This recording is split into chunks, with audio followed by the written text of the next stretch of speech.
Esta noche nos acompañan Álvaro Montenegro, que es analista internacional, y también Omar Velasco, que es analista económico, para ir viendo a ver qué consecuencias podría traer para el planeta prácticamente si es que realmente se confirma una tercera guerra mundial. Voy a comenzar contigo, Álvaro, bienvenido.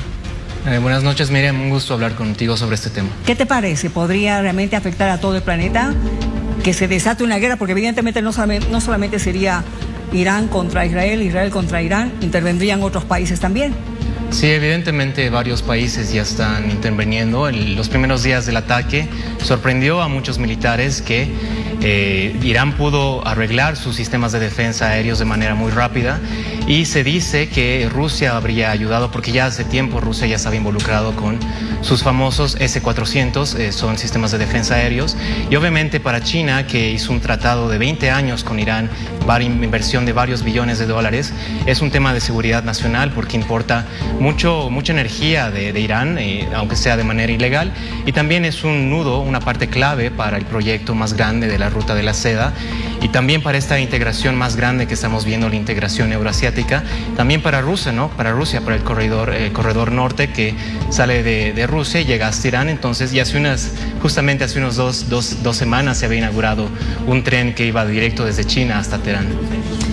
Por favor, Omar, contigo, veamos las consecuencias económicas que pueden generarse o que ya están en curso, ya tras estos varios días de conflicto entre Israel e Irán. Bueno, estamos a una semana del conflicto. Sí. Digamos, a diferencia de la guerra entre Rusia y Ucrania, yo no creo que esta guerra se vaya a prolongar por un tiempo demasiado largo, pero en principio creo que es interesante entender de que no solamente hay estrategias militares, sino estrategias económicas que utilizan los países, porque las sanciones económicas es tradicionalmente la manera como los países, las potencias occidentales logran imponer sumisión a los países no alineados, ¿no? Y este es, por supuesto, no es el caso. Imagínate, Luciana, un país con el doble de inflación que Bolivia. Pues bueno, ese es el caso de Irán, que hoy está viviendo una situación de crisis inflacionaria. Yo diría que la inflación en Irán se asemeja en realidad a una bomba atómica, porque primero, llega sin avisar, no discrimina a la población afectada y genera secuelas de largo plazo en la población afectada. Por tanto, esta es una situación que por supuesto se va a recrudecer en los próximos días, pero nuevamente, ¿quiénes ganan y quiénes pierden con esta guerra? Porque los principales afectados de la guerra son los aliados de Estados Unidos, los aliados de Israel. En ese sentido, yo creo que, digamos, prolongar una guerra como lo que ha ocurrido en el 2022 sería económicamente inviable para los países que hoy están, digamos, indirectamente en el conflicto. Ahora, ¿se ha puesto a pensar cuál es realmente el verdadero motivo por el cual se ha desencadenado esta ofensiva? Porque ha sido Israel el que ha lanzado primero sus misiles, ¿no es cierto? Bueno, se dice que hay una guerra histórica y espiritual hace muchísimo tiempo entre ambas naciones. Ahora bien, pero ¿de por medio hay algo más? Bueno, ¿Qué más puede haber? De hecho, históricamente eran naciones muy cercanas, Irán, Persia. Recordemos que el rey sirio fue el que ayudó a los judíos en el exilio de Babilonia, y fue gracias al rey sirio que construyó el segundo templo de Salomón. Ahora, la razón que subyace es impedir la integración euroasiática, que es el proyecto de 20 años, de 30 años de Rusia y China, y Estados Unidos siempre evitaba que Europa se conecte con Asia, obviamente separando a Alemania de Rusia. Y también vemos que Estados Unidos, desde que terminó la Segunda Guerra Mundial, siempre necesitaba un estado perpetuo de guerra para justificarse, y desde que terminó la Guerra Fría, el enemigo ya no era la Unión Soviética, los enemigos ya no eran los comunistas, el nuevo enemigo era el terrorismo y los fanáticos islámicos, y eso empezó el 2000 con la invasión a Irak, supuestamente por armas nucleares, y ahora, desde esa época, recordemos lo que habló Wesley Clark, el ex general de la OTAN, que iban a invadir Irak, Siria, Libia. Gaddafi cayó, Sudán se dividió en dos países, Yemen igual está destruido, y siempre la corona, el cherry, por así decirlo, era Irán. Entonces es muy grave lo que estamos viendo, es una conclusión de varios años de este imperialismo decadente de Estados Unidos. Quiero que escuchen ambos, por favor, las últimas declaraciones del presidente, que las realizó a la agencia EFE de medios de comunicación. Vamos a escuchar lo que dice al respecto de la situación entre Israel e Irán. Nuestra visión de lo que puede ocurrir si se desatara pasara a mayores el conflicto que en este momento vemos entre Irán e Israel, por ejemplo, o Palestina-Israel, miren, ahí tiene un factor, un común denominador ahí. Esto puede desatarse si no se maneja bien, si no hay una conciencia en los países, en una tercera guerra mundial. Y eso va a tener consecuencias muy graves, no solamente para el precio del petróleo, para los principales productos, para los minerales.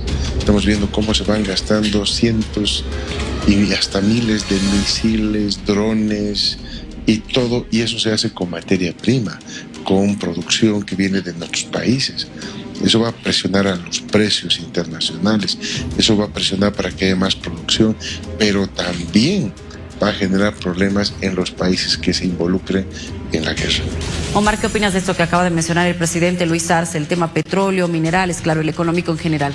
Bueno, Bolivia tiene un acuerdo con Irán justamente en materia de defensa, seguridad, materias primas, donde por supuesto está el litio, está el tema de las tierras raras.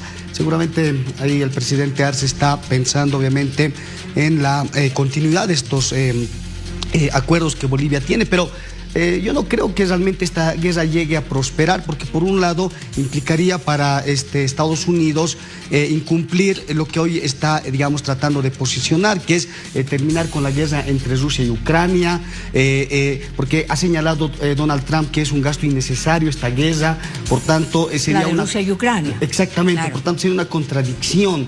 Yo lo que creo que sí es importante es analizar el impacto económico en realidad en Bolivia, ¿no? Porque ahí muy cortito, hay que diferenciar los impactos directos e indirectos, y obviamente en la medida de que se prolongue la guerra, obviamente el impacto económico es más grande. Pero primero, Bolivia no tiene un comercio muy fluido con Israel. Exportamos alrededor de $3 millones, principalmente son productos como el sésamo, exportamos castaña, algo de leguminosas, etcétera. Y estamos importando principalmente, por ejemplo, insecticidas, herbicidas, pero el comercio es muy reducido, ¿no? Incluso es peor el caso de Irán, porque con Irán prácticamente estamos importando, por ejemplo, medicamentos que se pueden sustituir de otro lado. Pero el impacto indirecto es el más importante, porque en realidad lo que ha ocurrido en esta semana es que el precio del petróleo se ha incrementado en más o menos 13%. Pero a diferencia de lo que era la guerra de Rusia y Ucrania, el precio del petróleo en ese entonces estaba más o menos en torno a los $100. Obviamente hoy la base es más baja, estamos más o menos, hemos partido de $60, hoy estamos en 73.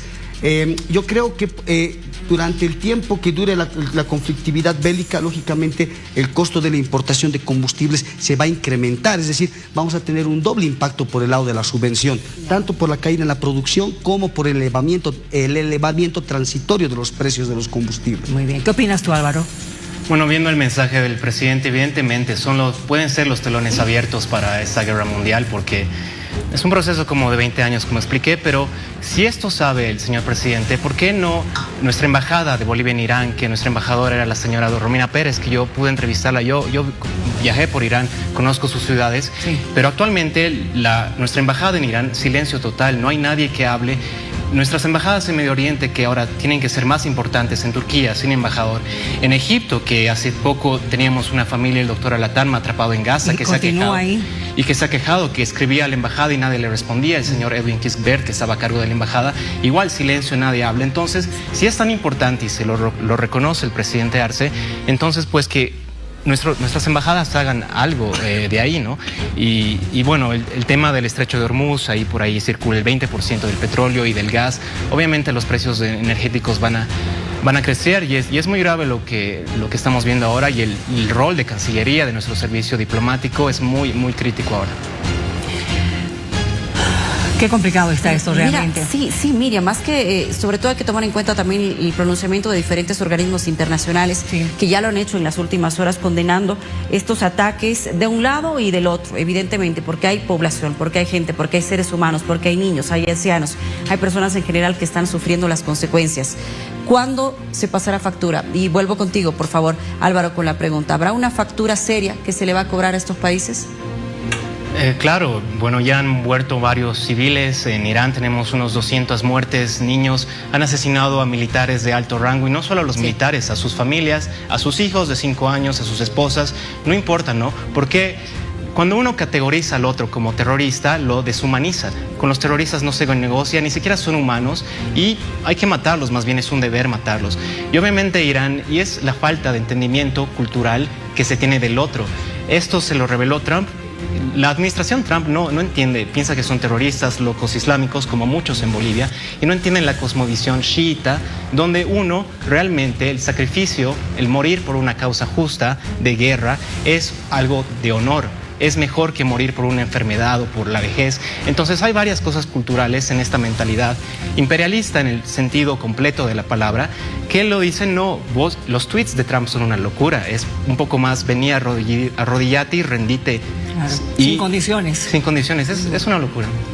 A ver, a propósito de eso, 2 semanas ha dado el presidente Trump